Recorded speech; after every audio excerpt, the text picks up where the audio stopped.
18. Like, he does have a specific hero pool in his Viper, in his Sniper, in his Razor, but often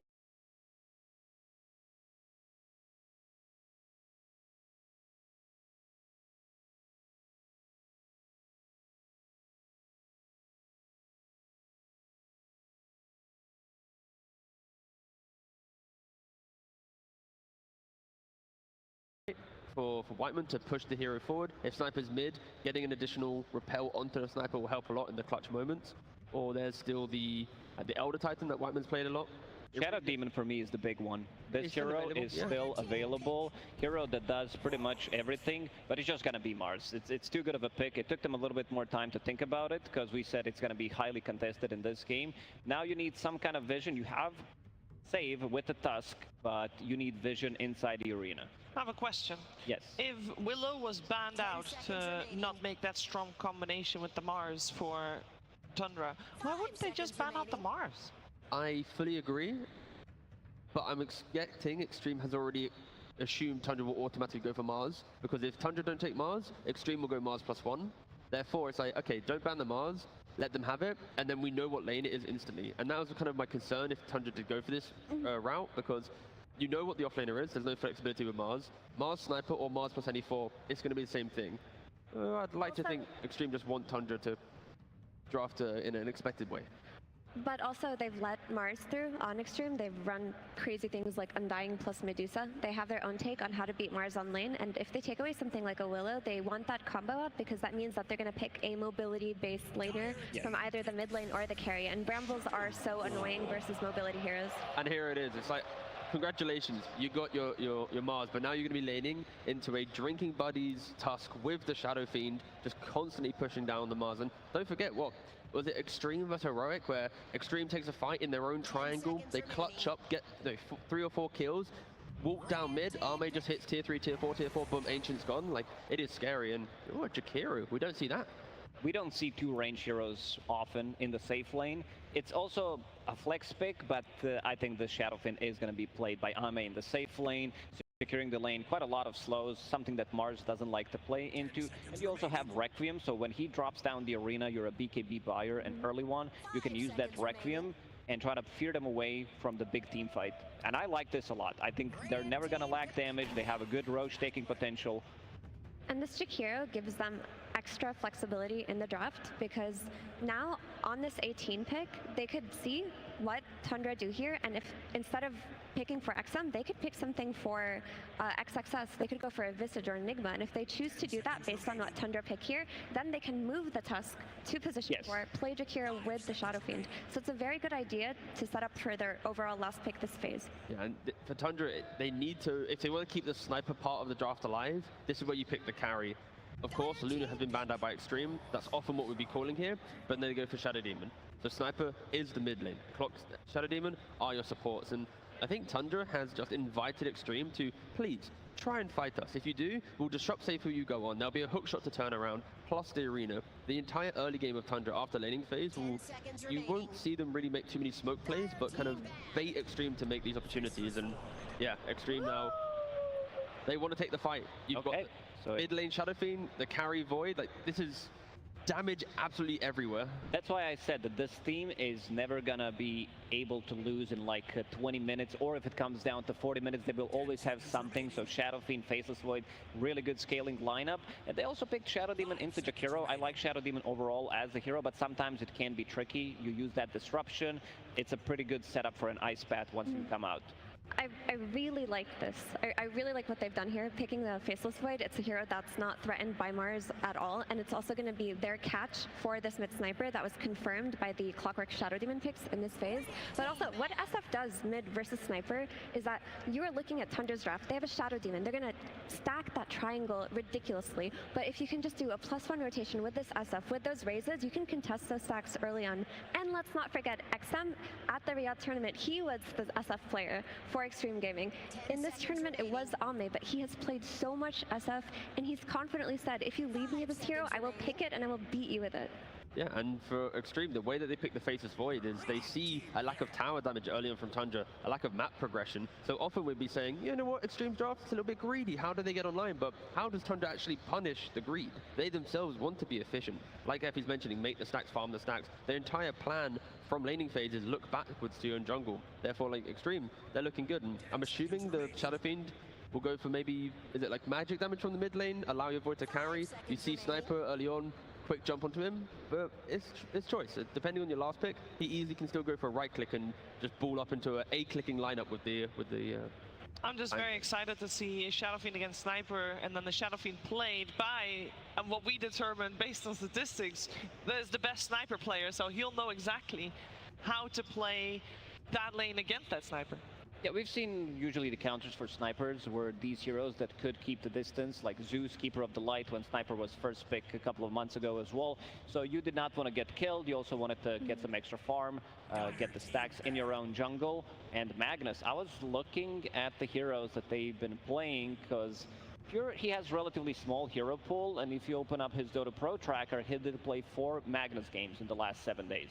Might be a crazy suggestion, but I kind of want XSS to play the chaotic hero that does anything. He's played like Bristle before, but I don't think they care about teamfight anymore. They don't care about the scaling.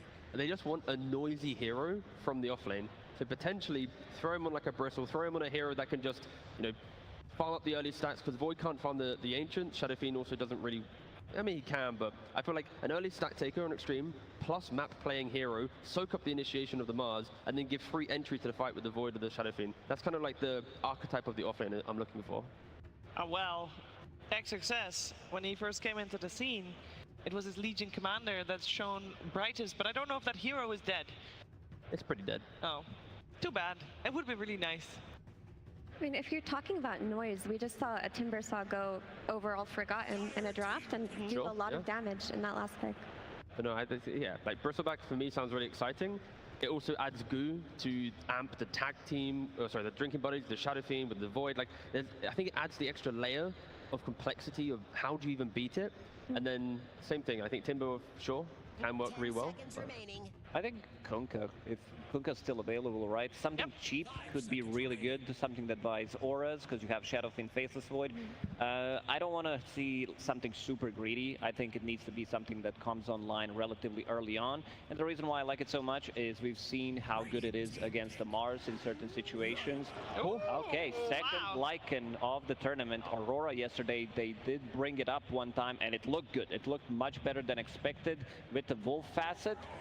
Oh, we got some animals coming out here. The wolf versus the bear. I don't know which one I like more. The Extreme, the Lycan, it's really exciting when you have the wolf facet, finding the Shadow Demon, constantly scouting with the wolves, the little roots. It's so obnoxious to play against. And Tundra, it's like, they do not want to get to mid to late game against Extreme's lineup. They do not want them to have 2 to 3 items on their cores, so they go for a lone druid. They want to try and, you know, break that offlane, prevent Lycan from having a good time. And I have a couple of notes. I think that Lycan yesterday when Jabs played it versus Extreme completely made Sniper's game difficult in the early game, so that last pick is great for them. As for the Lone Druid, it can pose problems, but Extreme Gaming have beat Lone Druid before in games where Lone Druid has stomped them in the early game. Once, back when they were on the Azure Ray with the triple X's, they were playing versus Gaming Gladiators. Ace was completely crushing them with Lone Druid. They made the comeback and they beat him. In this tournament, they did the same thing. They beat a Lone Druid during the group stages. So if I have faith in a team to beat that hero, it is Extreme Gaming. Both teams stole a pick, like these crazy picks from the teams that they played against yesterday. So now we have Lycan against Lone Druid, and they're going to use it to their own advantage. Extreme Gaming, it is greedy. This is Faceless Void, Lycan. Lycan, even though he comes online relatively early on, you still have Shadow Fiend on your team. Not a lot of setup in terms of how they're going to play the fights early on. So Ame, we've seen him being very active. So time zone, this is what I want to see again, where he jumps into a fight, slows them down, leashes them, and then go from there. Massive timer for Tundra. They need to win early. Yes. The later this game goes, Extreme has the entire late game. So if you're a Tundra fan, 30 minutes on the clock, get it going. If they haven't won by then, it's going to be real difficult. Okay, let's see what's going to happen in this first game of this best of 3 in the lower bracket. Before we head to that game, though, we're first going to check in with Coach Maps, who's talking to Tsunami.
The uncrowned Prince of China still awaits a coronation that has already been denied twice.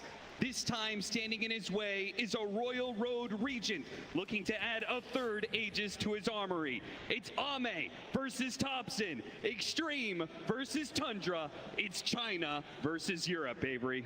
This match has been in the making for a long time. The funny thing is, I think these are two teams who, yeah, top 6 is great, but it is not enough for either of these squads. They want more. I don't think they're going to be satisfied with top 4. They might not even be satisfied with the top 3, but these are difficult opponents to get through to clinch that grand finals berth. This is where it all starts for both of these squads, and I think this has potential to be an absolutely explosive match. We have seen the chemistry between these two teams grow over the course of the tournament. We've seen the meta develop. We've seen the creativity as well between these two squads. That's what strikes me the most. They're willing to pick up some of these heroes other teams are not willing to play, willing to steal strats from their opponents, willing to bust out heroes that even if it falls completely flat, they still have the confidence to run. And we are absolutely seeing that here with some of these picks down the stretch. Now, you say explosive, but the draft seems to imply that we're going to be looking at something a little bit slower here, or at least that's what we would expect from certain heroes like Faceless Void, Lone Druid perhaps, but how do you view this draft and how it's going to clash? I mean, both teams have some tempo setters. Like, you have heroes that can take down the tier 1s very early in the game. You have heroes that can play off some low cooldowns. Sure, you have some of those bigger team fight spells as well on both sides. Heroes like the Mars or Faceless Void, even the Sniper are okay going late. But on the flip side, the Lycan and the Lone Druid are going to want to push. They're going to want to take objectives, and they're going to want to find these supports or break that front line as fast as they can. I am also looking towards this Lone Druid Lycan lane, because in theory, I think Lone Druid can win any lane in Dota. It's very hard to out-execute this hero. But if XXS gets a good start here, and he can disable the backline from Tundra, can really open up the fight. So the laning phase is going to be particularly important. We see that Thompson versus XM matchup. A lot of talk about that on the panel. The Sniper being taken away from Extreme and XM in particular and put into the hands of Thompson, who I think before this year was heralded as probably the best sniper mid in the world. Yeah, I think you have two mid laners who would both say they're the best sniper in the world. One of them has to be wrong by default, but they would both claim that prize. The interesting thing about this mid lane is that XG picked the SF into the Sniper, knowing this Sniper was coming out and knowing it was likely mid, because Tundra have not had a lot of success with the support Sniper this tournament. I think it was very unlikely they wanted to push it into that role. But historically, this is an awful lane matchup for Shadow Fiend. You kind of get owned on the lane. The in-game isn't too much better. I think the Kaya build up into early Blink can help you in this matchup. You just play more of a spellcaster, find the Sniper early on in the fight with a stun and blow him up with Requiem. It definitely helps this matchup a lot, but I'm a little surprised they went to the SF that early in the draft when you kind of know this lane matchup is supposed to be decent for the Sniper at least. And we see the magic damage build SF. That is a Shadow Fiend that, you know, had his time in the sun and very quickly got roasted in the middle of the year, right? Like, it was just popping up a lot. People were drafting it a lot, and it just could not seem to close out games. I mean, maybe that's why you pair it with the Void here, right? Sure. If you need the extra punch in that late game. There is almost no hero better than the Faceless Void, and almost no better player in the world on this hero right now than Ame. He is the one carry who's been picking this hero through thick and thin. Even in the patches where it hasn't been great, he's still been willing to pick it up and experiment with this time zone and looking for a first blood. Down, a first blood on the table with the spear, and Ame and DY will get the kill. That is a huge pickup for this XG safe lane. When you are getting kills with Faceless Void, you feel like you are just winning the game straight up, and this is going to be a very strong ultimate for XG to play around as well. Normally I would say this is a lineup where you have to worry about how you're positioning the Chronos so that your SF and Lycan can still have teamfight impact. Do not have to worry about it this game at all with the time zone. XG strike first blood here, will get on the board, and the lanes overall going very well for them. You have XXS basically free farming this off lane. He's not getting bullied off the lane in the early waves by the Lone Druid, and the SF is going fairly even mid, honestly. I thought with some of the early shrapnel abuse, Thompson might take a stronger lead, but XM holding his own. They've got an interesting bit of synergy. I was taking a look at some of the facets there, and Jakiro no longer opting for the ice facet that everybody was going throughout the year. That was pretty much like, it was overpowered. Let's be clear, it needed to be nerfed. Now opting for the liquid fire in this place, combined with the time zone and even the Alpha Wolves, we've got some kind of synergy between just anti-attack speed. Yep. Right? They're going to be throwing this bear could have a very hard time getting hits in these team fights. I think XG are very happy with how this Jakiro pick developed into Tundra's lineup, because this used to be one of the old school counters to Lone Druid in general. Just mask the attack speed slows similar to Phoenix. It's a good matchup for Jakiro for sure. Not a carry that gap closes him, not a hero he really has to worry about. You just throw all your spells out on the fight and the bear has to fight through it.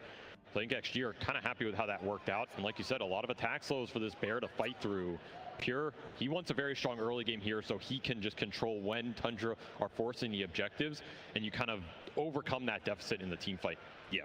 And then on the other side, another interesting facet that our observer was pointing out, we've got hookup for the Clockwork. So we've seen this here and there. It sometimes feel like maybe it's less about the hookup and more about just having smaller cogs in certain matchups. But do you think this is something he's actually going to use defensively for this sniper and this lone druid hero? Yeah, I mean, when your team gets time zoned, you hook shot in and they get a bunch of armor and then you're stuck there too. All right, perfect synergy you're looking for. I think the armor can be nice in the late game. It's nice for the bear. I don't know if you can hook shot the bear or you really want to, but hey, if the bear blocks you, then I guess it works out either way. Yeah, this combination of all these AoE disables that they have, I do question whether or not the Clockwork wants to stack hero on top of heroes between Time Zone, Ice Path, Macro Pyre, SF ults. Yes, you know, it's a lot. It's a lot. It's a lot of team fight. I'm also looking towards this Shadow Demon. It's been a very influential hero this tournament. Soxa is one of the best players on this hero in the world.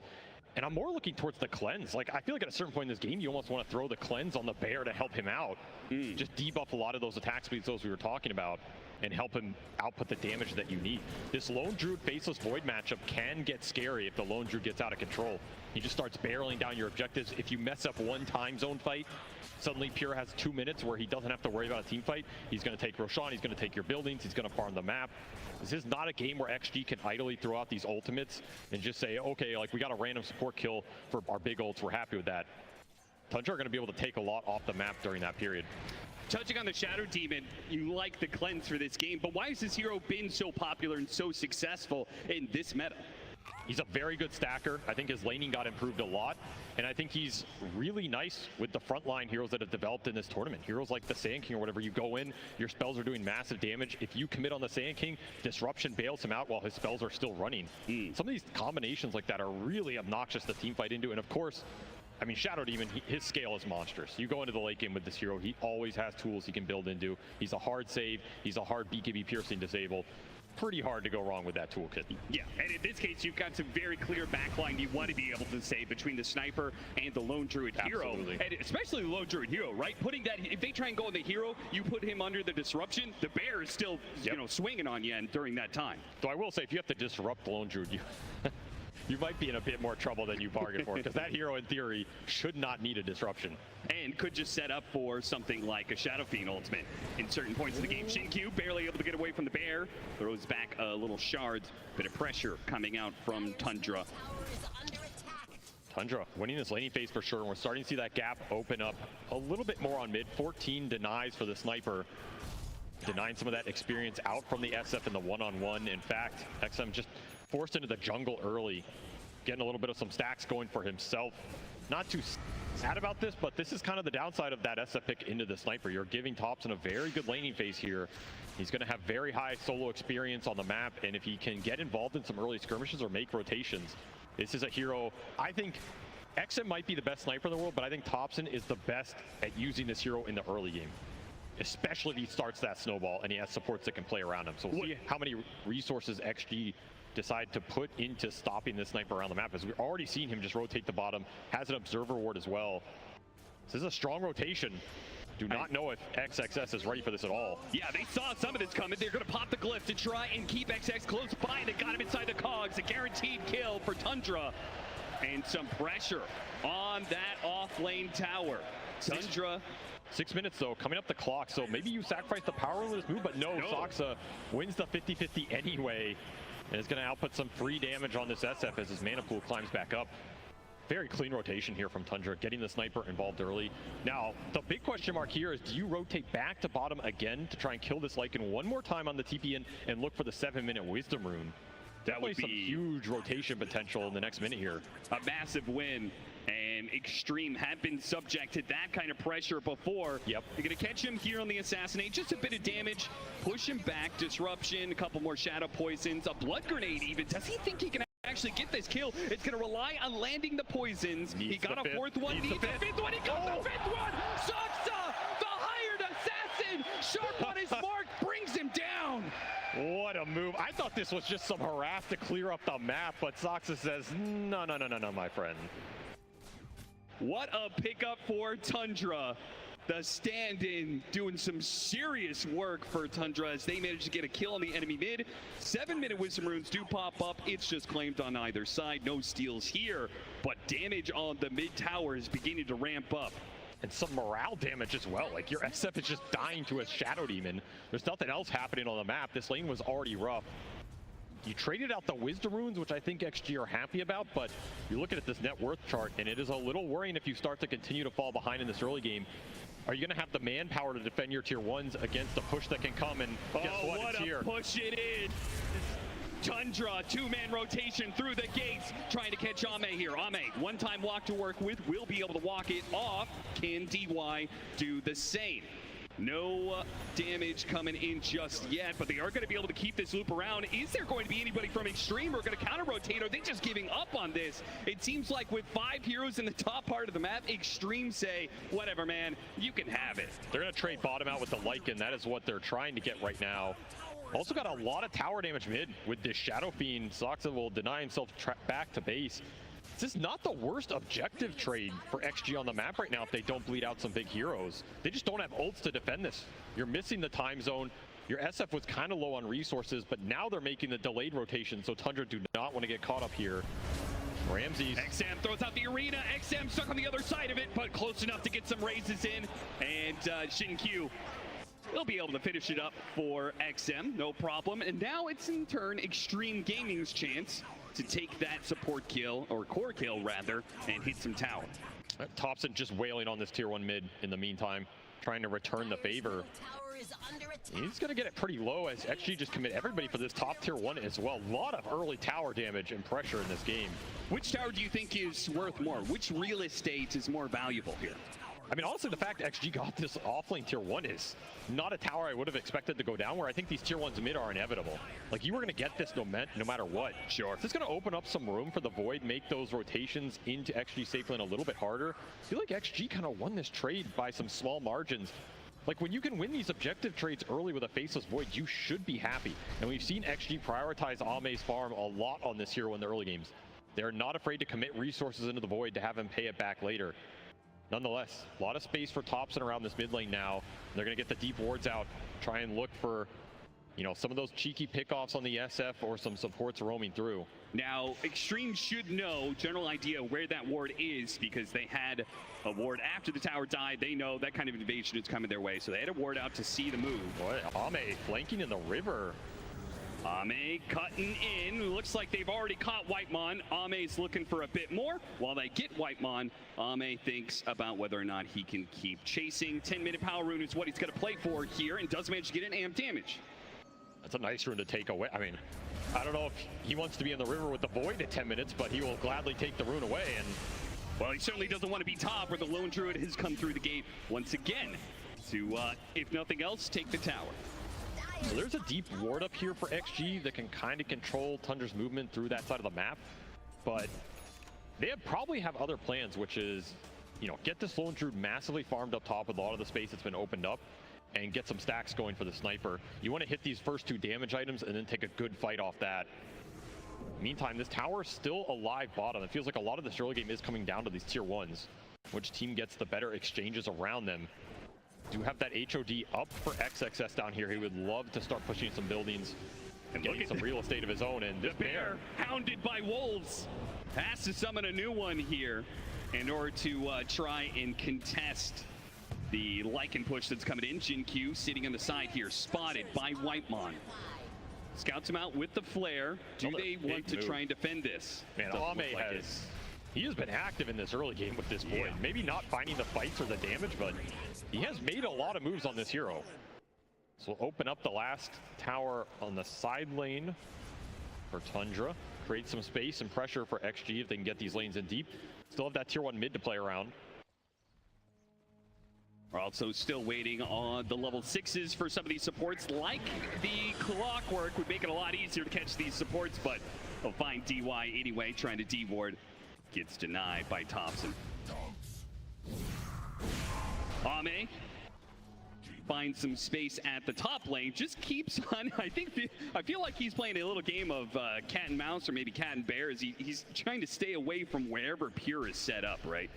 He's the big threat on the map. Like, the Mars and the Clock are going to be your initiation every single fight.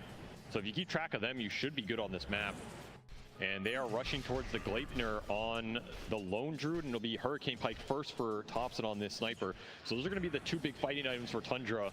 Would not be surprised if they force an earlier Roshan than maybe XG are ready for in this game, particularly if some of the ults get thrown out. We've yet to see a time zone in this game, yet to really see a Requiem.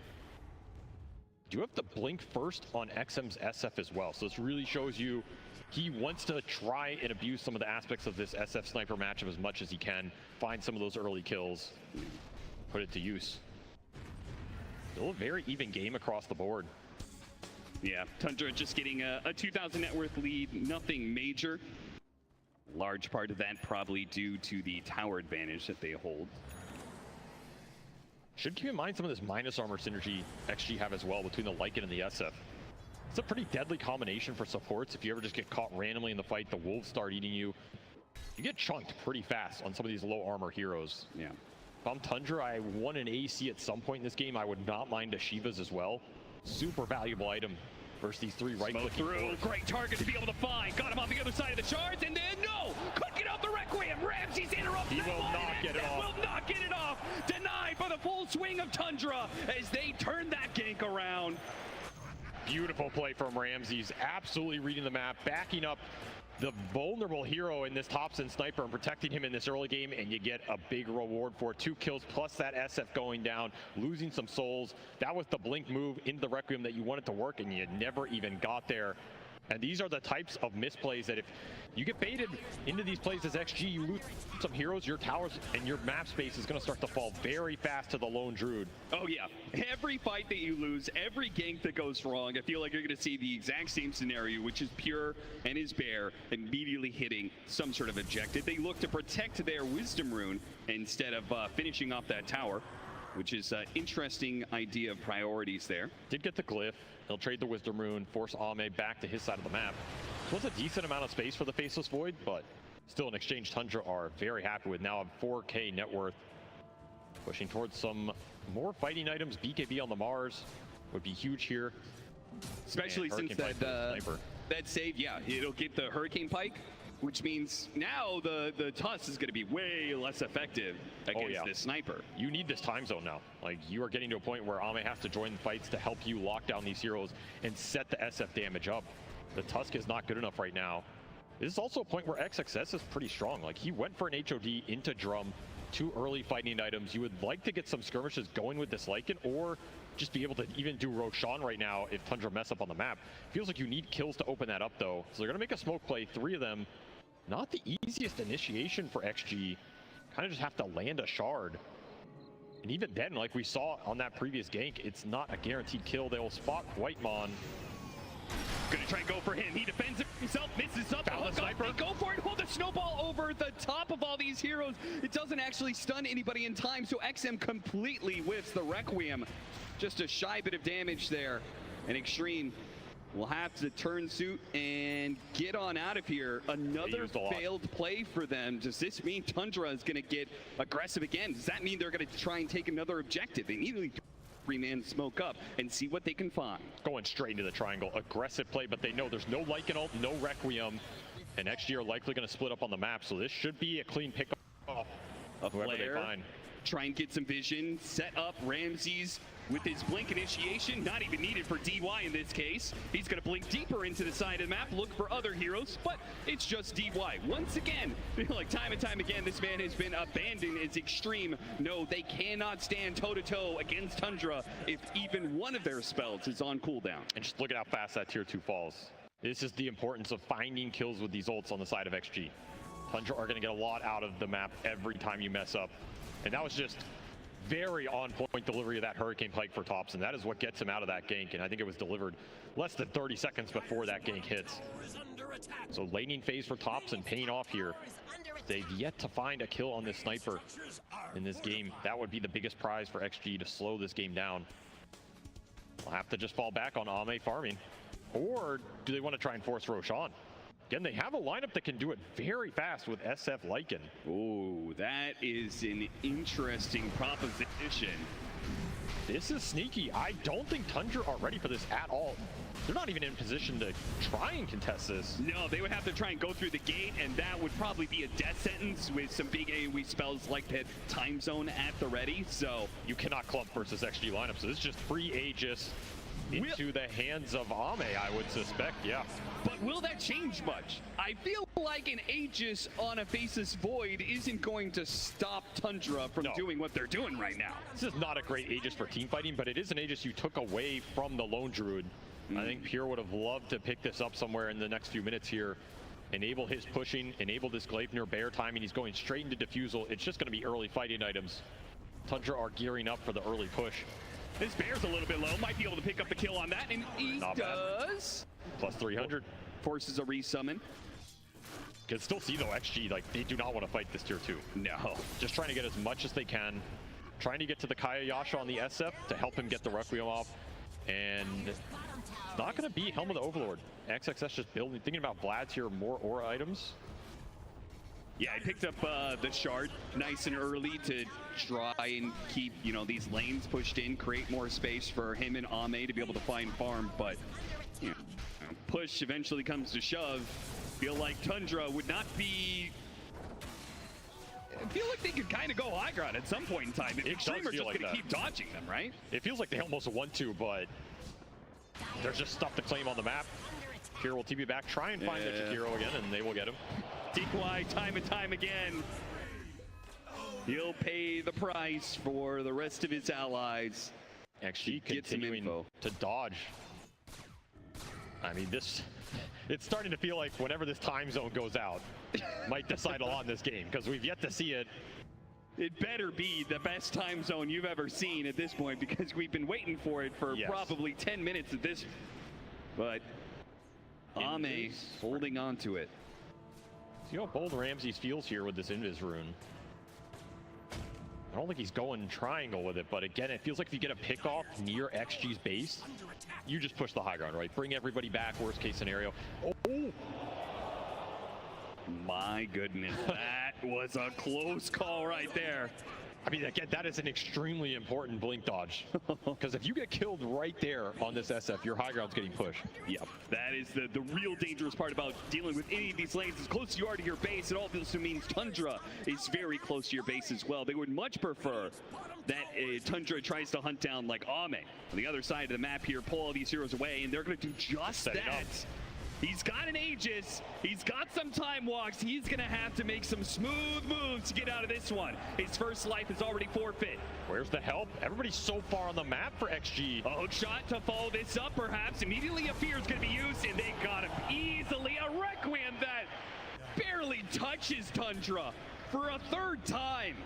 Requiem's just not finding their mark. Extreme not getting to the position in time to defend their carry. And what will Tundra get out of this? 20 seconds, no Faceless Void. I mean, the good thing for XG is this Void's so low level. His respawn timer is pretty fast here. That was a nice obs from Tundra in their own jungle. I think Ame just didn't expect it. Allows for an easy setup here, and they get the double kill. This is where this Bear is starting to hit hard. That Diffusal came online. Pure almost level 15 on this Lone Druid. Is very far ahead of this Faceless Void. This is where you want to be in this matchup. Faceless Void really struggled to deal with the timings Lone Druid can put out, and in the team fight with the roots and the extra disable. Even the mana burn's obnoxious. XG with a smoke of their own, they want to get this Lycan active. Vlad's is done for XXS. He has triple aura basically. But what can you do with it? We've seen the catch and the lockdown be the issue. I mean, a Hurricane Pike is only going to take Thompson so far here. The Lycan might be able to run him down, especially with these Alpha Wolves. They've got him surrounded. The shards, okay, now there's a push away, and Lycan is totally given up on this one. He's left Jin Q behind, since just one hero showing himself the Shadow Team and was enough to deter that. Thompson from one shot to another throws a second one at XXS, which Whitemon is not going to keep pursuing. He had the hook shot, but no follow-up besides that, so it's fine. 11-3 at 11,000 net worth leads that continues to grow and grow for Tundra. Another failed smoke move from XG, another wasted Lycanol just to run away. As you've given up your ancient control, this is where one of your last wards is on the map too. XG want to use it, want to fight. Whitemon gets out. Just nice no catch. And clean. Just Cogs hits one, gets out. What happened to Pure? Man just died to Tormentor. Yeah, he got absolutely murdered by this thing. All right, Extreme. A fourth kill on the board. They didn't do anything to deserve it. Well, that is one way to bleed away some of your lead on this lone druid. Those Tormentors, man, they'll get you. It killed his bear, and he died basically to the pure damage rebound off the bear dying. Well, Pure struggles versus the PvE creeps on the map continue here.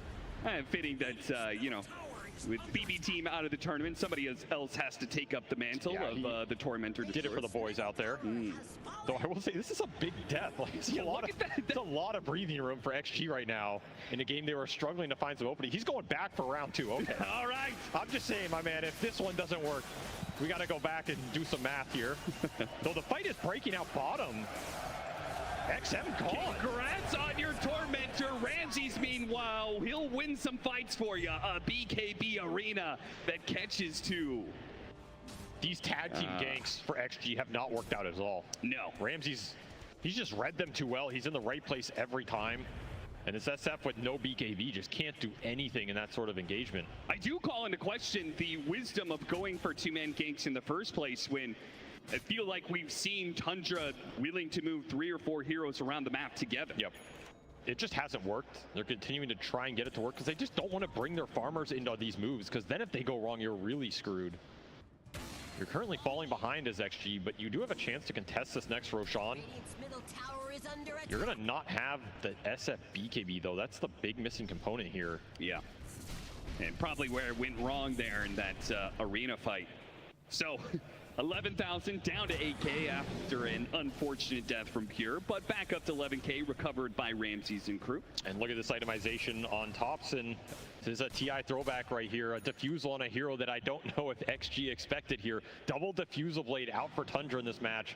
Trying to remove the Faceless Void's mana. And also just giving them a counter to time zone, right? And when they get the upgrade, they'll be able to just... Whew. Disperser super value in this match. And a Boots of Bearing as a third counter to it as well. Potentially Jin Q trying to buy himself a little bit of time here. That's all he will do. Time is the only resources he has. No HP to work with. Feels like by the time we see a time zone in this game, you're already going to have the itemization counters to it. Yes. You're running out of time here if you are XG. And the bear has met your base. The disperser's already done for Pure. So there's one of your answers online. Glyph already down as well. That's an early Glyph. Door is open for Tundra right now. Where's the defense? Giving this up? All 3 different heroes out on the map right now. Finally, one of them comes back into Jakiro. Backdoor protection is up. They're getting cut right now. Yeah, that's Wolves. What's happening. Lycan managed to get the next wave in. So Tundra did what damage they could. And then, no, they have to call it quits. The Alpha Wolves come out to play. Very heads up move from XXS to stop this push that I don't think XG felt like they were going to win that fight head on. This is a game of bend, don't break, continue to stall, try and get to the BKBs on the Void and the SF here. You could take that one good fight and come back in this game. That's all XG need. But Tundra are continuing to build a lead. Sox are getting messed up by these Wolves, man. These are no joke. Yeah, that hamstring ability that the Alpha Wolves has can be deadly, but the Solar Crest goes a very long ways in protecting him, both with the extra barrier and the extra armor. It's just side lanes. I mean, that is all XG are playing for right now. Get these 2 side lanes in as deep as possible. That Lycan Shard helps. Someone always has to come back from Tundra. Then you can look for an opening. Stalls the push. However, the second disperser online for this sniper. There go the Wolves again. Another push is coming down mid, and the Wolves are trying to push out. One on the left side of the mid lane, one on the right side. One of the Wolves is already dead. The other one might still be able to cut the next wave coming in. This is a catapult. XG cannot prevent the backdoor going down here. Thompson just laying into it from the low ground. I mean, are you going to take this fight or just give up the racks to try and get to your BKBs? It almost feels like you just want to give this up.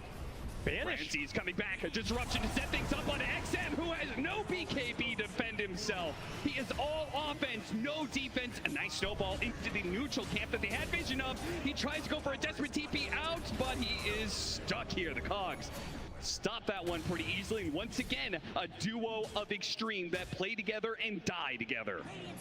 And another rush just to get some of these lanes out in desperation. No Wolves on mid to cut this wave. He's sending a Golem creep for it. The hero that XG need right now. Go, go, go, throws at that rock. The little Golems come out, but they'll only last so long. Now the Wolves will try and pop out of invincibility, buying them a bit of time. But Tundra, yeah, as long as the Wolf is invisible, they don't even have to worry about it too much. It's dragging the creep way that they're worried about right now. It's close enough. Backdoor protection is down. Range racks for sure here. Yeah. See how much more Pure gets. He will activate his ult and say, what are you going to do about it? And apparently nothing. XG concede a lane in favor of taking the fight with their BKB timings. I mean, it's straight Extreme. They're bending over backwards at this point.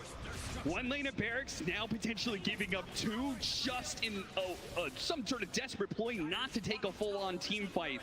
They feel they cannot win without BKBs, but those BKBs, they seem so far away with the pressure that Tundra is putting on them. They go for it anyway. They try and get this fight with a time zone, but here he goes. Disperser on out of there. He'll leave the bear behind. That's the best bounty Extreme can get out of that situation. And Tundra can probably go back to it if they want.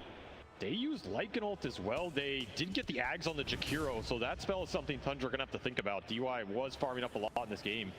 And time zone committed as well. Do Tundra just hang around here and go high ground again when this next LD ult is up? You're looking at only 40 seconds here for another true form. No macro pyre, no time zone, yeah, I think no you force shift. I don't think you're scared of too much. And I think Extreme know that if that push comes, they just have to play for one final lane of barracks. This BKB on XM, it's so close and at the same time so far away. He might sell Wand or something for it if this push comes and they feel like they want to fight it.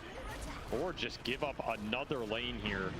Time zone used once this game and you got a bear out of it. Not fast enough for what Tundra have presented in this game one. However, BKB done for the SF. And Ames is about 500 away. He'll go to the other side of the map to try and farm it.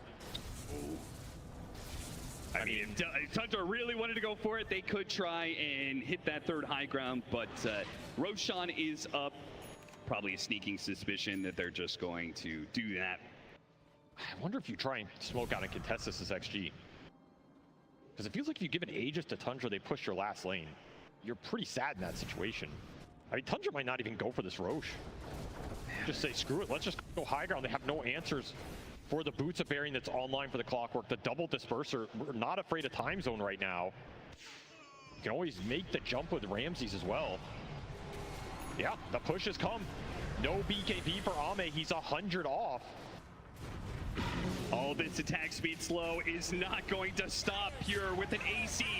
Shin-Q tries to go in, puts him inside of the shard, and with that macro pyre out, they're able to do some damage. They drop the Requiem. Oh, it's pitiful. It doesn't do nearly the damage that is required. Arena goes down, and it's XM who's going to be the victim instead, perhaps, as all three are going to die, as Saksa with 1 poison cleans up all of them. That is done.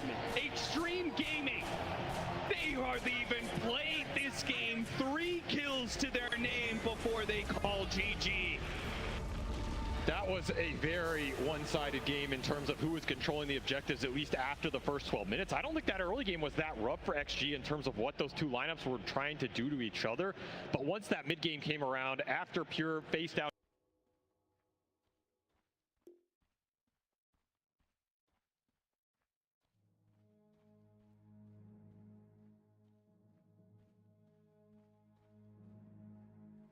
one.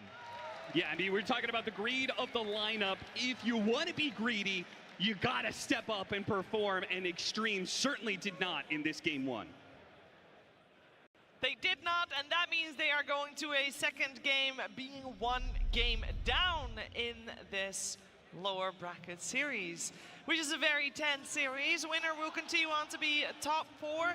I'm joined by Lacoste, Effie, and Tigov, and we ended the panel saying, well, it might be a little bit too greedy, and T, I know you said Tundra's on the clock.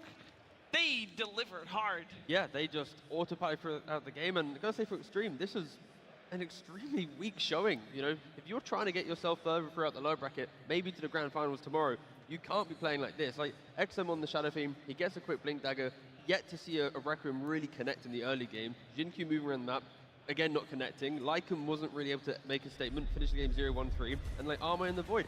We never got to see the time zone. Like, the entire early game was, like, just, yeah, it was awful. For 20 minutes, we didn't know which facet he took on the Faceless Void. Jokes aside, you know it's time zone, but we haven't seen it in action. I could see the big combo that they were going for. I think once they saw that Mars and picking up Shadow Fiend, they thought about, okay, we need to flex this SF to the mid lane. They did play 2 times from the safe lane. So they ended up with SF in the mid lane, who doesn't have any kind of setup. As we can see from these clips, somebody needs to go in and have initiation, some kind of a blink stun, compared to Ramses on side of Tundra, who's been doing one hell of a job with his initiations. They had Clockwork as well to follow it up, and also SD to set things up. We've seen in the previous series as well how effective it is if you have Yule Scepter on Mars, for example, so you can buy a little bit more time, set up your kills, and other than that, Extreme Gaming, they didn't get to play Dota in this one. I think the SD that you mentioned, Lacoste, is a big reason why Extreme had such a bad showing this game, is that Saksa really handled XM. Not only is it not the easiest matchup versus Sniper, but you're depending on your ability to invade his jungle, to take your stacks, to get back into the game, then surprise the Sniper with a tusk gank. Then we had Saksa on the Shadow Demon, rune securing, taking that regen rune, applying extra damage, following him around with the Shadow Poison, getting a solo kill on the enemy SF, making it so that XM is always playing recovery this game. And because your SF is playing recovery, your Tusk isn't comfortable moving with him. And because your Tusk isn't making moves with your SF, there's no other plays around the map, because this Lycan was picked to shut down Sniper. It was picked to shapeshift and run at Sniper the same way Aurora did it to Extreme Gaming yesterday. But it just never happened. We never saw their ultis connect. We never saw their draft hit their stride. Hame with the 200 IQ play, he's like, you know,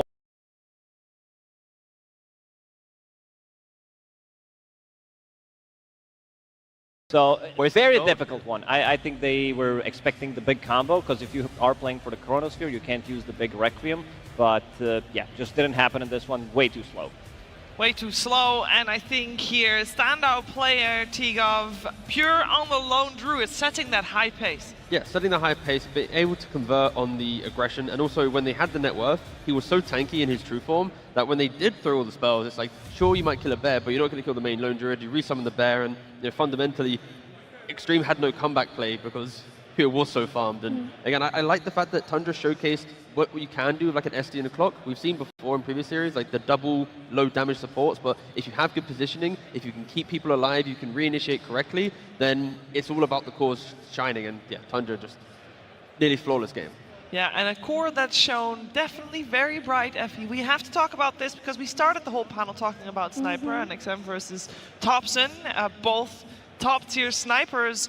We backed it up with the math, and we said XM is the best sniper. I think Thompson also is making a case for himself once more. I mean, Thompson has made a case for himself on all of the innovative heroes through the mid lane. He's brought so many heroes into the meta, but you know, he made a statement here that everybody's been praising XM as the best sniper. I've been playing this hero for longer than XM has been playing Dota. Right? He wanted to prove himself here, and he really did. And now that we know that Tundra can first pick the sniper without having to expend a ban on it and beat Extreme Gaming with it, that makes it so that when they approach XM's hero pool, the snipers and the vipers within the draft, you've already taken one out by picking it yourself. Yep, easy goings. I also wonder what it was like for Tundra during this game. We saw them being very dominant. They were in the lead the majority of this game. It seemed like everything played out perfectly. Do the comms represent that? Void stand. Getting wide. Chill. We too far. Don't make it fast! Oh my fucking god. Nice one. Thank god we picked SD. Ten God. Ten God, you Easy, Lacoste. Pretty easy. This was pretty much game ended at that point, but you know, getting some good laughs out of how they use their abilities. They did go for this one big Hail Mary play in the end. DY sold all of his items, did go for the item scepter on Jakiro. Disruption setup, they try to go for a Requiem, they miss it.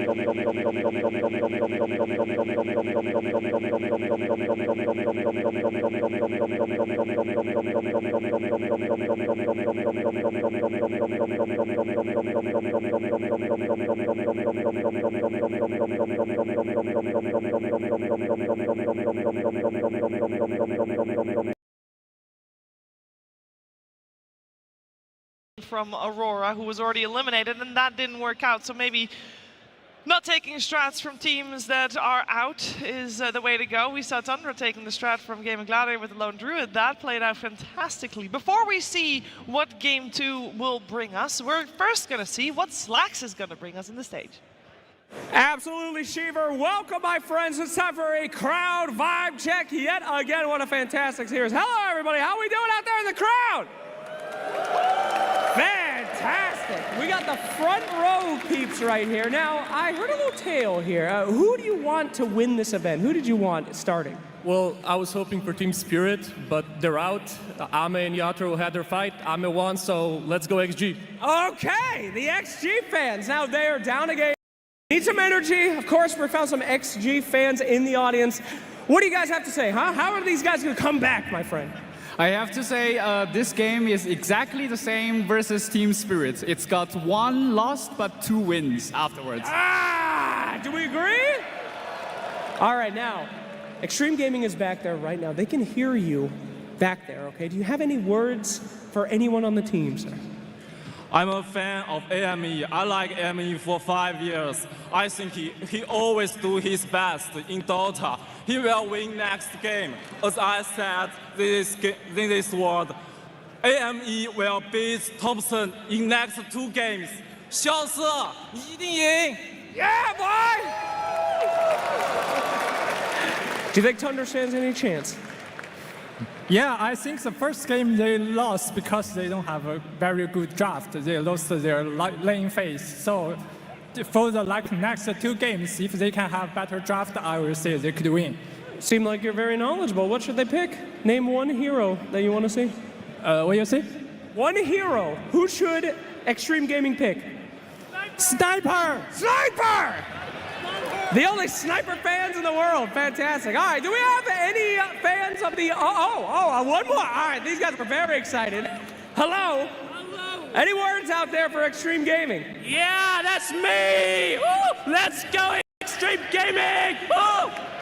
Hell yeah, that's the energy we're looking for! That's my boy! I believe it now! Okay, fantastic. Any Tundra fans dare to follow that one up? Anybody here want Tundra to win? Oh, okay, we got some power boys over here. What is going on here?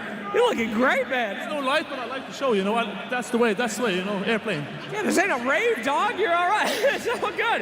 Who are you guys here for? Gaming. You No, I think gaming. Good Dota. Oh, gaming Dota. Great save. Nobody noticed. Fantastic. All right, Tundra. You want them to win? Absolutely. Thompson is the man of the North, and I myself coming from Tromsø, Norway. The North remembers. The North will take it a 3rd time. Thompson, let's go! I would like to do a PSA that there are other people on the team, but the crowd absolutely does love Thompson 100%. Anybody else? Any Tundra fans out there? Ah, the boy. Hello, hello, hello. Any words for our teams? First of all. Oh, wow, that really got a tonal shift there. What are we doing? All right, hit it. Who saw me? Thompson. Let's go, Thompson. Let's go, Pure. Let's go, Tundra. Let's go. You brought us to such a calm place, and then you brought it back up. Hello. Can I say something? I mean, I don't think I have much of a choice. You just walked up, so yeah. Рамзес, возьми шестой мажор. Okay, great. Sorry, International. Soy International. I don't know what we're referencing here, but I know it's some kind of dank meme, so I'll take it, baby. We like that shit. All right, fantastic. Well, thank you so much, everybody. The crowd seems hyped. We're getting ready for game 2, and we're going to get that thing started real quick. Let's go! What's the plan, baby? Woo! You cannot top that energy, and I have no idea what was said there at the very end, but we happen to swap someone in that might be able to translate that. Hello, Poppy, welcome to the panel. Hi. Is it's PG-13 for translation, first of all? He said take the 6th major, Ramses. Okay. I guess he only has 5, I'm not really sure. Give or take, probably. Give or take, yeah. I don't know. In the end, he said, like, who cares international, I think, in the end. But oh, well. Perhaps I think Ramses misunderstood. would care. I think Ramses would care. How are you doing, Puppy? I'm doing good. Yeah? Yeah, I'm here. Yeah? Good Enjoying, place, right? yeah. Enjoying the level of Dota that's being played? So far, yeah. So far, yeah. I mean, not last game, but, you know, so far. What did you not like about last game? I mean, to be fair, a lot of the things that they say even about how to counter sniper, we're confident. We're going to do the same thing that Aurora did to us, that lost against us.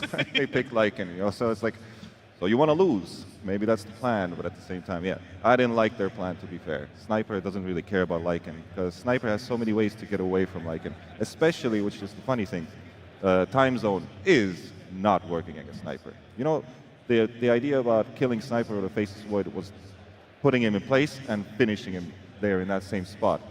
That guy can now run away from time zone with a grenade and then Hurricane Pike out. What is a time zone against the Sniper? I don't even get it.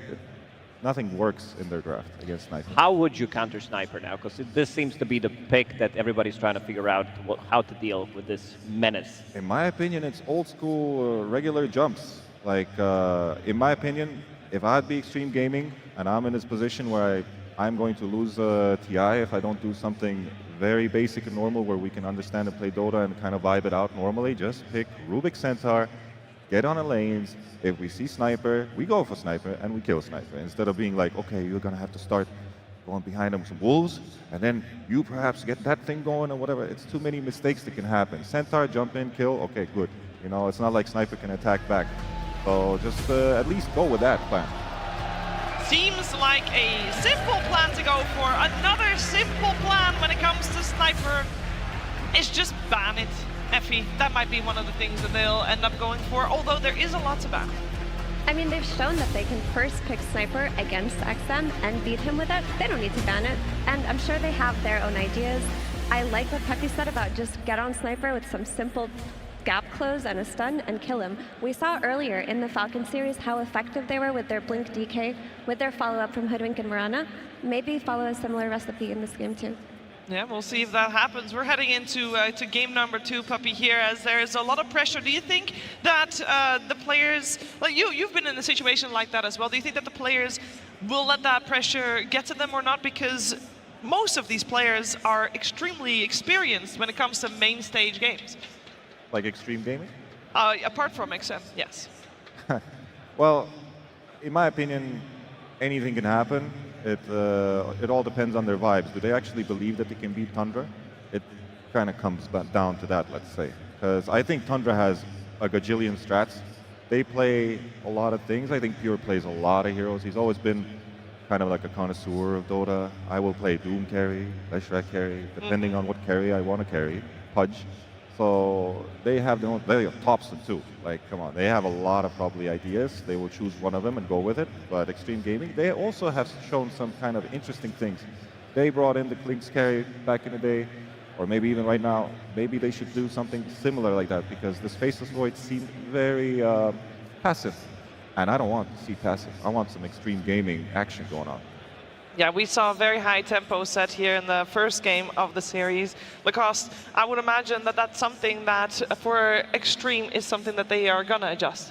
Oh, most definitely. When they lost to Team Liquid in the upper bracket quarterfinals, they kind of lost the same way, and they learned a lot. Then they played against Team Spirit, eliminated from the TI. Then they played against Aurora, played super fast Dota in that one as well, and now they suddenly stopped. Overcooked. They needed something. They needed some Blink Initiator from the off lane to keep them in place. And it was also super greedy. I think also when it took the wrong turn in terms of draft was when they banned this Dark Willow instead of Mars, because Ramses, this is one of his best heroes right now. And I think you want to put him in a position where he doesn't feel as comfortable. Agreed for sure, because Ramses, while he has excelled so much this year and improved as an offlane player, he still has a very limited hero pool. And often you'll see teams that go up against Tundra target ban that hero pool, which, you know, in the past it was Darkseer and Mars. Darkseer gets nerfed, now it's Mars, Sand King, sometimes Centaur. We did see a surprise Night Stalker one time, so that has to be in the back of your mind if you're setting up for a Puck or a Storm, but simplify it for yourself by making Tundra's offlane pool smaller. Simplify it for yourself. Should be doable in the draft. But speaking of that draft, let's get it on your screens. Tundra Esports versus Extreme Gaming. Game 2. For the second game, Extreme will be on the Radiant side, and it is Tundra that is dire with first pick, meaning Extreme gets the overall last pick. In terms of bans, Extreme did make it easy for themselves. They did simplify things by simply removing Sniper from the pool. They also do the same to the Naga Siren, the Invoker, and the Marana. Tundra has banned out the Tinker, also the Tusk, meaning they don't want to first pick it themselves. Meaning also we have some usual suspects still left in the pool. I think the one that comes to mind, Puppy, Sand King. How have you been enjoying seeing Sand King in so many of the games, dominating most of the time? Yeah, Sand King is a hero that I said is probably the best hero in the game because the hero has 6 spells. It's a hero that I said is probably the best hero in the game because the hero has 6 spells. Okay, now 5, but it used to have kind of 6. I felt like, at least when the facets and the innates got added into the game. And it's one of the only heroes that still has 5 spells, I would say so. Because the Caustic Finale is very important and the Stinger is basically an added spell. This hero has 5 spells. The others have 4.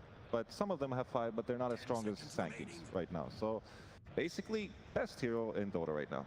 The other hero that is going to counter him also has 5 spell with the Mischief on Monkey King, so they're up to something. That is not comparable. Mischief and True. You know, what are you going to do with that on lane? Sometimes it works out pretty well, but yeah. 50-50. Sometimes it does, sometimes it doesn't. That's what Dota is about. But I do like Monkey as a response to Sand King, because you can follow this hero wherever he goes. We've seen mid Sand Kings having a much stronger presence in the game compared to the offlane Sand King. The biggest flaw for the Sand King always was his laning stage, and now having these extra abilities in the lane makes his lane so much better, and also the facets. So you have Sandstorm, and you can follow, which does follow you, so you can roam around, still get stuff done, even if you don't feel like you need to be in the lane. Yeah, I will say though, for the Monkey King flex, following the Sand King flex, it's looked a lot more impressive on the mid lane from Monkey King. We saw yesterday in the Liquid versus C9 series that they laned the Monkey King on Watson versus 33 on the Sand King, and the Monkey King did not shut down SK's farm. SK was still farming, because if you pair up this hero with a strong laning support, like a Snapfire, you're not too concerned by the Monkey King. Not at all, as we're in the second ban phase. We already have Visage removed, and then Tundra took a little bit of time now to think about what other hero they want to remove. It will be Extreme picking out of ban phase, and with the Visage ban, probably aiming to remove some potential offlaners from the pool.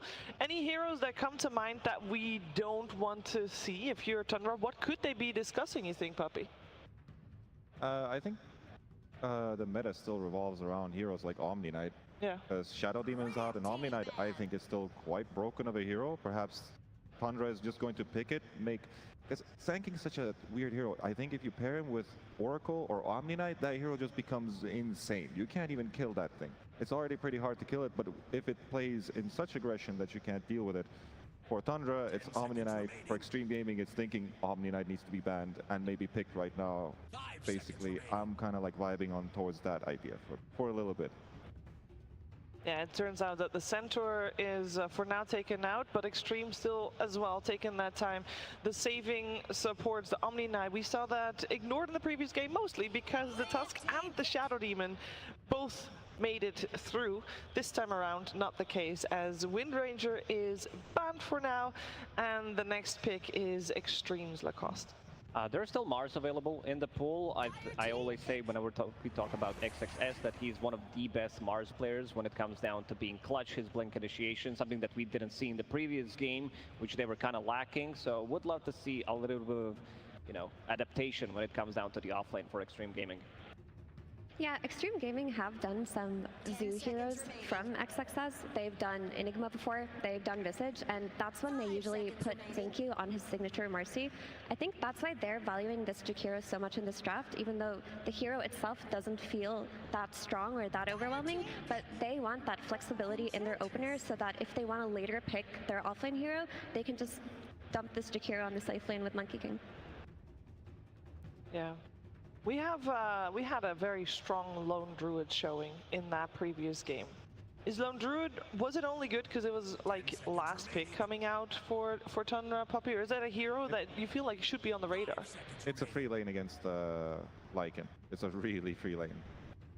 Yeah, so Lone Druid was going to get fat, and Lone Druid's kind of in a meta, which, you know, the Gleipnir is still very strong.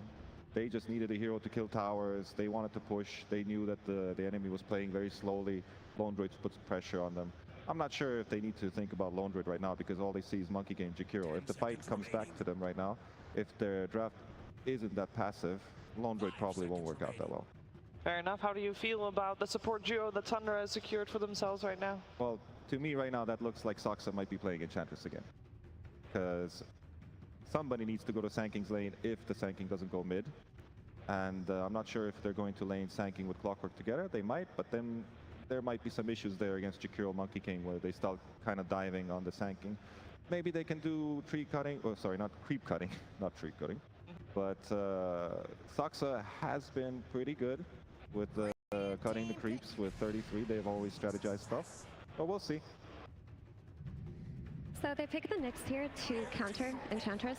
A lot of teams think that this hero counters Enchantress because of the way the new Warp Flare works, where you just insta-kill her creeps, but the issue with Enchantress drafts are often they will hit this timing where they 5-man with an aura from their offlane, and Nyx does not like playing into 5-man drafts.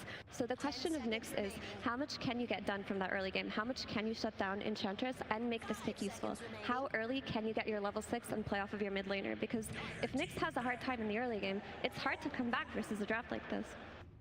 What about the lane, Puppy, for this one? Lone Druid, they know it's going to be laning against Underlord. Is that also as free of the lane as they had in the game 1? I mean, it's Clockwork Lone Druid against Nyx Assassin Underlord. I'm pretty sure that's a bad lane for Underlord. And I'm feeling like Extreme Gaming are shooting themselves in the foot by just picking a lane, making it obvious. Unless this Underlord goes carry, I'm not really sure what's going to happen. No, it actually does work. It does work. With the cleave facet? Yes, it's actually good. They could put Monkey mid, you know. They have still 24 picks, so they have the leverage on finding out something like that. For now, Tundra seems like they have a more stable way of playing the game. And Nyx Assassin is going to lose his lane if they can find a way to not lose the lane. But come on, it's going to be so hard. You don't want to do this. And the scary thing about putting Monkey King mid, like you mentioned could happen, is that when you're playing against Enchantress as a Monkey King mid, she rotates on you with her creep, they dive you under tower, you get your Jingu slaps up, then boom, you're enchanted. It's dispelled, you have no means of fighting back in that situation. Scary times for Extreme Gaming ahead as we are in the second, or the last ban phase rather. We got Nature's Prophet removed on the side of Extreme Gaming. And it is Tundra that is still removing mid laners, assuming that Monkey King has been forced to the safe lane. I think that's the best place you could put it right now. I think if you were to put it mid, like I mentioned, there's a lot of threats from rotations coming out, not just from Enchantress. but the clockwork. If you can just get some XM hero to play tempo, maybe you can rotate early on, try to counter some of the aggression coming out of this lone druid early timing. Because like we saw last game, when XM doesn't have a game, Extreme Gaming don't feel comfortable making moves. The second their SF was playing recovery, they did not operate through any other core player.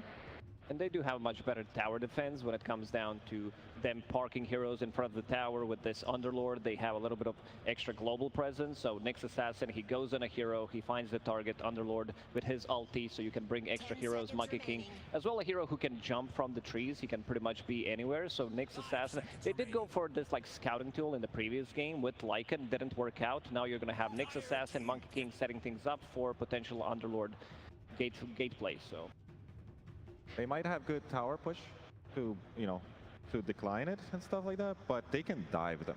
They can dive them with Ench, they can dive them with Clockwork, they can dive them with a Lone Druid there. Like, it's not like you can sit underneath the tower and feel happy. You know what XM did play yesterday that looked really good, that he busted out on 24? It was his Queen of Pain. He completely popped off on that hero. I wouldn't mind seeing that here, because they need some explosive damage coming out in that early game so they can get these kills. You're not threatened by the Enchantress tower dives or the Clock tower dives in the mid lane. If they don't pick it here, I'll be very surprised. Queen of Pain, you are completely right. I would want them to pick Queen of Pain here.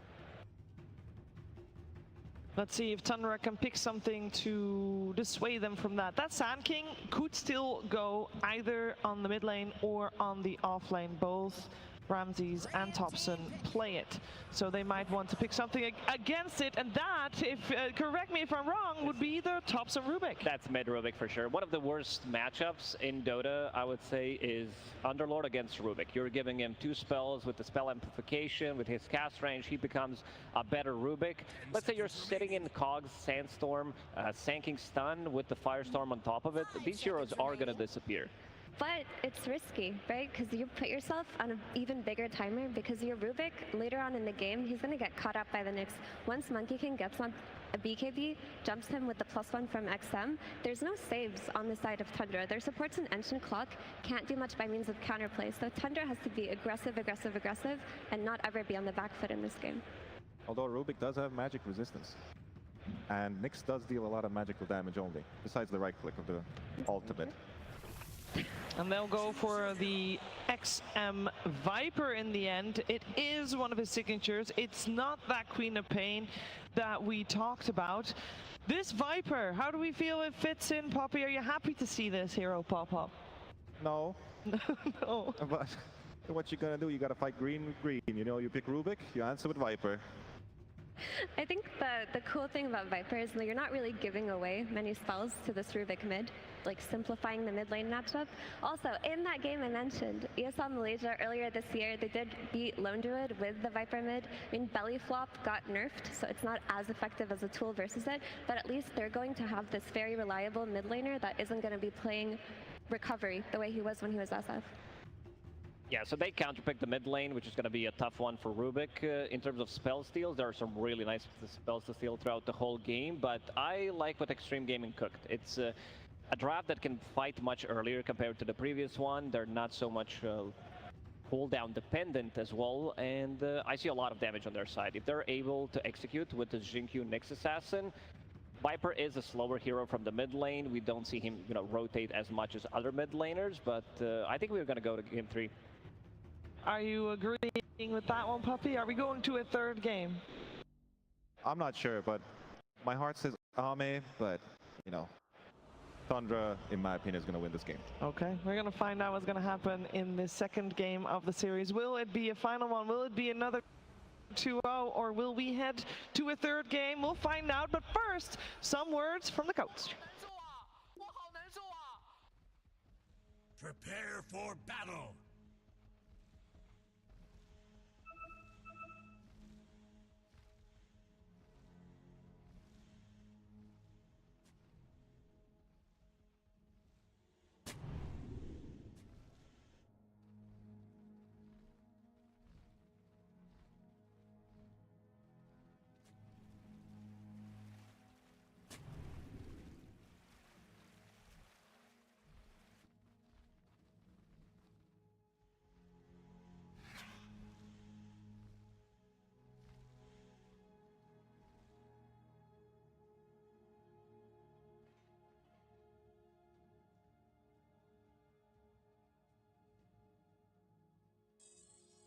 30 seconds to battle.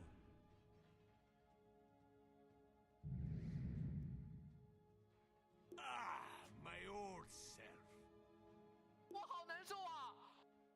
That's right, the two-time Thompson touch. He's got it. He's going to be playing mid Rubik in this matchup against Extreme Gaming. But we need to talk about Extreme, Avery, because that first game, man, that was disappointing. It did not work out for them at all. They, I think, just didn't understand how fast that game was going to go for them. And maybe they were trying to make a lot of these small plays around the map, but the heroes just weren't that conducive to it. The laning phase was okay for them.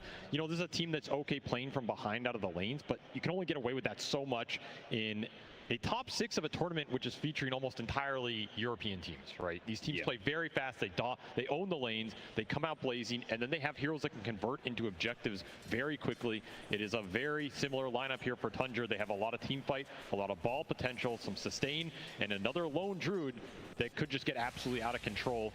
The one difference here for XG is they clearly went back to trying to win the lanes a bit more or have stronger cores that can stand there for longer. I think that will work out better for them. But they also have some liabilities like a Nyx who, what is he doing in a laning phase versus a lone druid? Clock, dying, nothing. So that's a big question mark for me, right? Like you picked this Nyx to interact with Ench. He's not even laning against the Ench. However, this has been a hero Jin-Q has gone to, and you know, like we saw Kuala Lumpur this year, they were very far behind in that Nyx game and managed to find some clutch pickoffs to claw their way back. Now, they had an interesting discussion on the panel about defending towers versus the ability of Tundra to just kind of push through that and just kind of dive you underneath those towers. They've got some pretty good heroes to be able to do so. Do you think that Extreme are going to be more capable in this game than being able to, you know, defend some of their outer towers in tier 2s, prevent some of this snowball going to Tundra? Or are we going to be looking at another split push game where there's a Monkey King on one side of the map and a Nyx Assassin on the other? I mean, I hope that's not what it comes to, because I don't know if XG are going to fare too much better in that regard.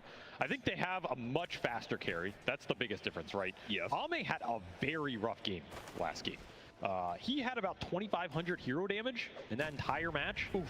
That might be one of the lowest in TI history. So I expect him to be mad here and come out and say, you know what? I'm not going to have a repeat of that. I'm going to deal some hero damage. I'm going to kill some heroes. And one of the best ways to defend your towers is if you just take the offensive potential to your enemy. Start going on them, killing them around the map. If you don't let Tundra group up because they never have all 5 heroes alive, you don't have to worry about defending those towers as much. If it comes to it and Tundra group and push your tower, you have some outspam, but I agree, the dive potential's there.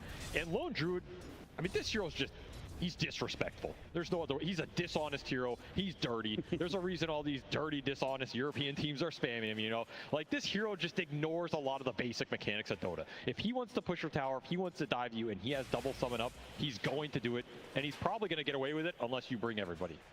XM challenging Thompson here for dominance in the mid lane. Doesn't really care about the Fade Bolt. He just keeps on playing on Thompson's side of the river here, trying to keep him off of any of these creeps. Yeah, ideally you zone him. Like if you can get a zone couple waves in between that like level 4 to 6 before the Rubik can maybe make a rotation or get out of that lane, it should be Viper favor here. XM will absolutely free farm this lane. Just a matter of how much punish he gets on this Rubik. And again, like the panel said, there's no spells to really steal from the Viper in the early game. But man, when you look at the rest of this lineup, I mean, there's a reason Thompson asked for this mid Rubik. Nyx spells, Underlord spells, Jakiro spells, even the tree dance are all so nice as this game goes later. And if you ever get to that Ags, some other items on top of that, like an Octarine or whatever, we have seen Thompson absolutely pop off on this hero.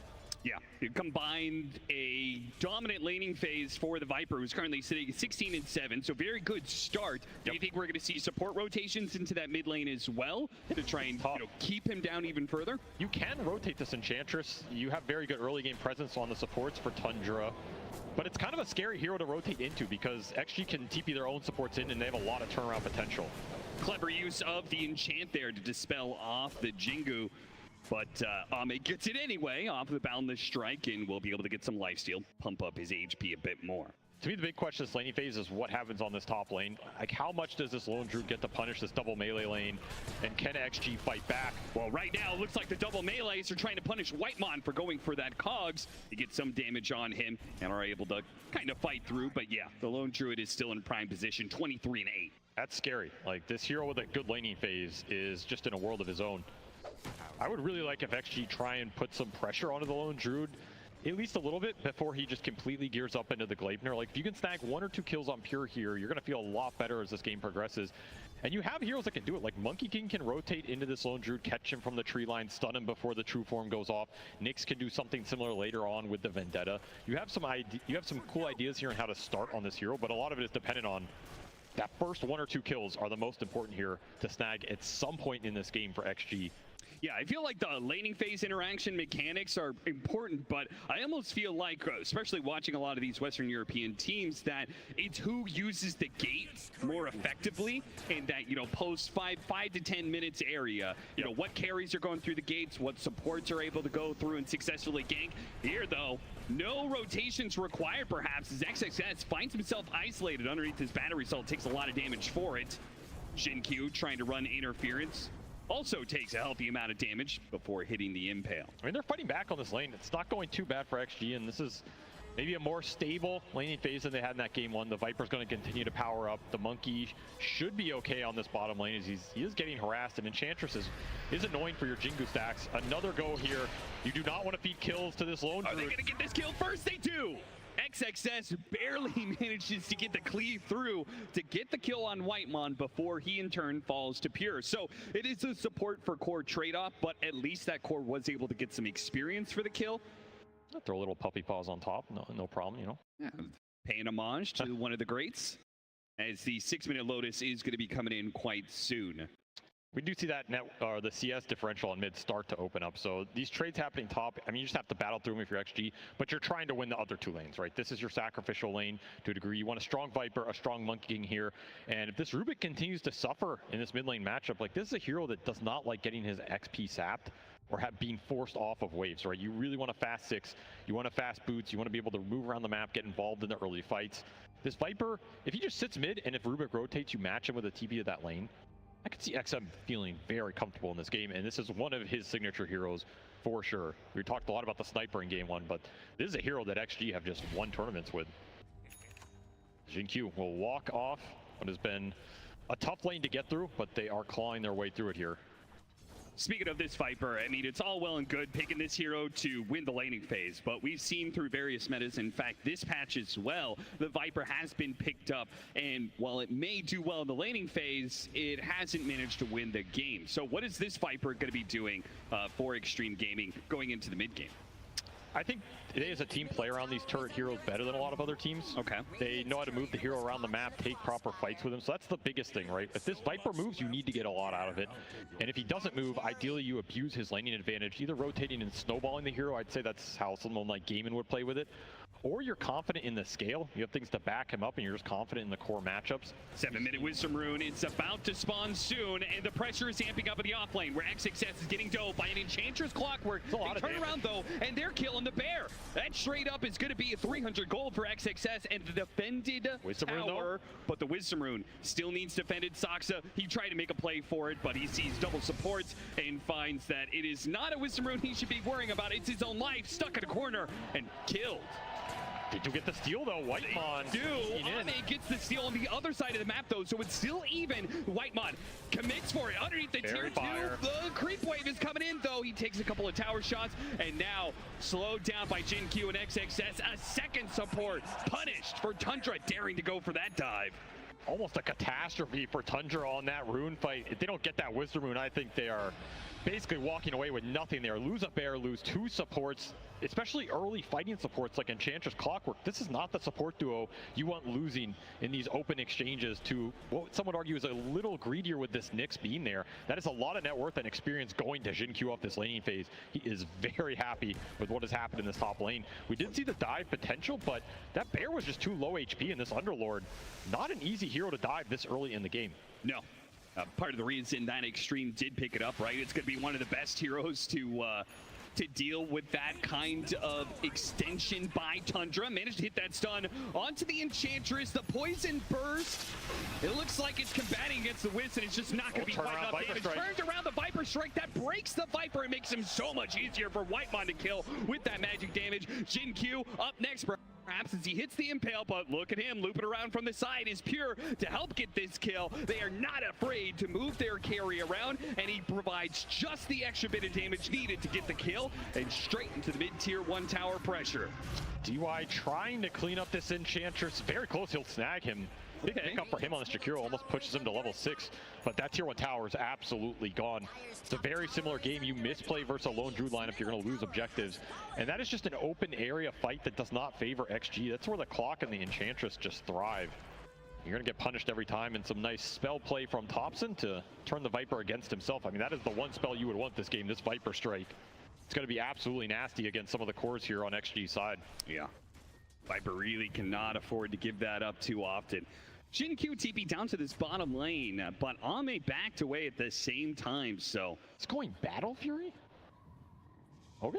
This is greedy. Like, we saw last game, that we didn't see a time zone for a lot of time. That Void buildup was slow. Battle Fury Monkey can also be very slow if you get it on an off timing, or you don't have a free game, or you don't also join the fights and clean up. I mean, again, you're looking at a lineup from Tundra. They're going to be pushing you. They're not going to give you time to just AFK farm the jungle as much as you might want to in this game. This will pay off over the ultra long term. But you run into similar issues as game 1. They already failed to defend one tower, but perhaps a second one can be defended here as the Viper Strike catches Ramses as his aggression will get him killed. Back through the gate they go, but there are going to be kind of set up. Whitemon throws out the cogs on these heroes, but they don't actually have the numbers perhaps, as so many heroes come through the gate that Extreme Gaming overwhelmed Tundra. Kill the support, take down the bear, go after the hero as well. Pure, he draws a new bear out from the ground. Ame, he gets a couple of Jingo hits in his supports though, can't get there in time to be able to provide the disables instead. They're fighting Thompson underneath the tank, can't live.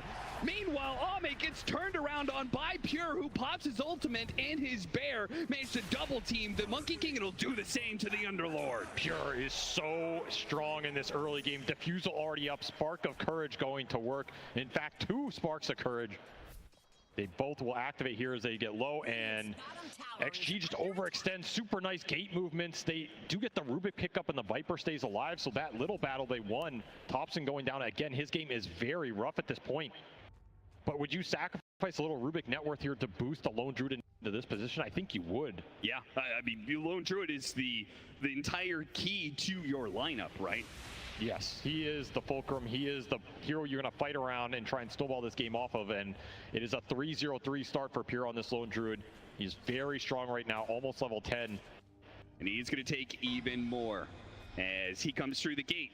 Take that safe lane tower. Maybe take DY's head with it. Soxa tries to slow him down with a blood grenade. They finally catch up long enough for the diffuser blade to get it active. And that's enough. Thompson will get a level 2 dual breath for his troubles. Also pocketing an arcane rune right now.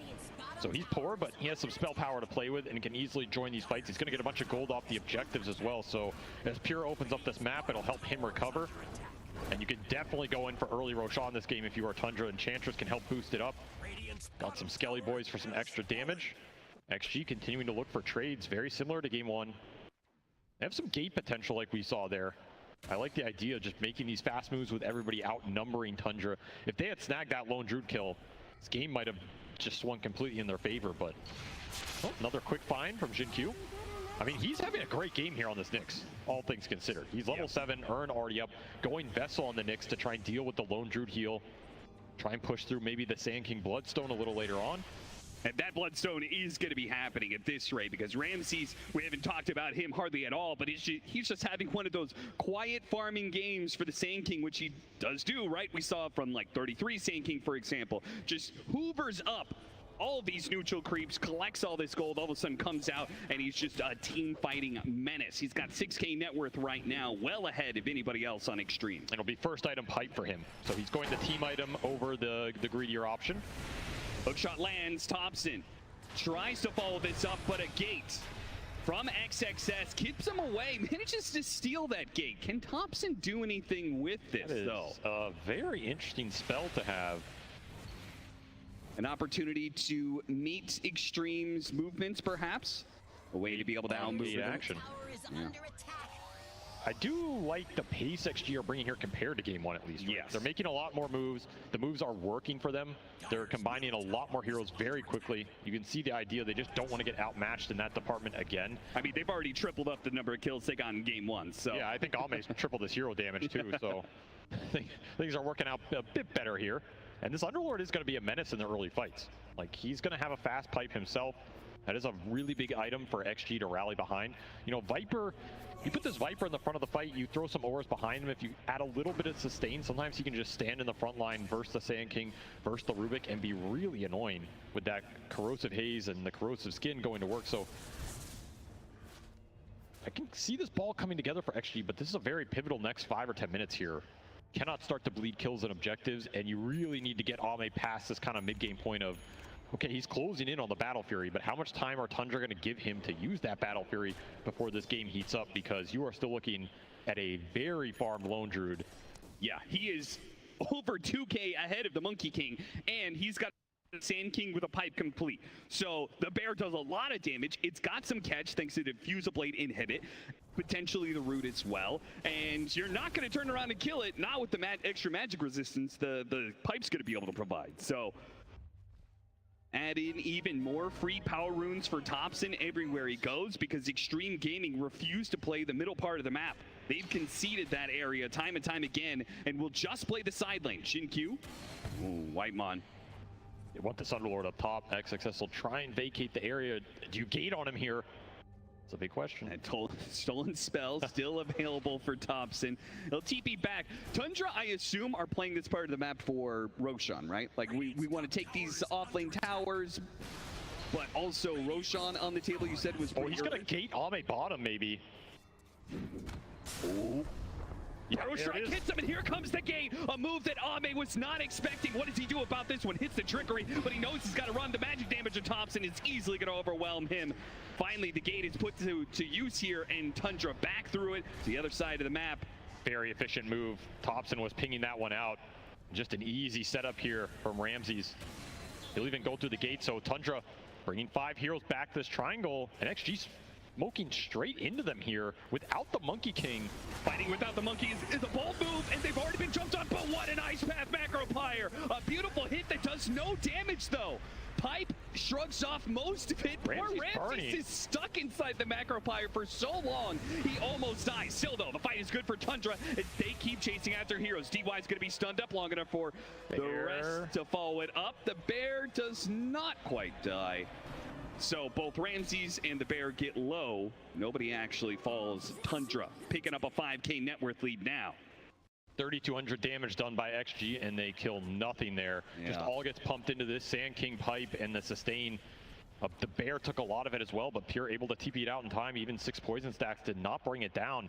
Once more, XG just lack the damage here.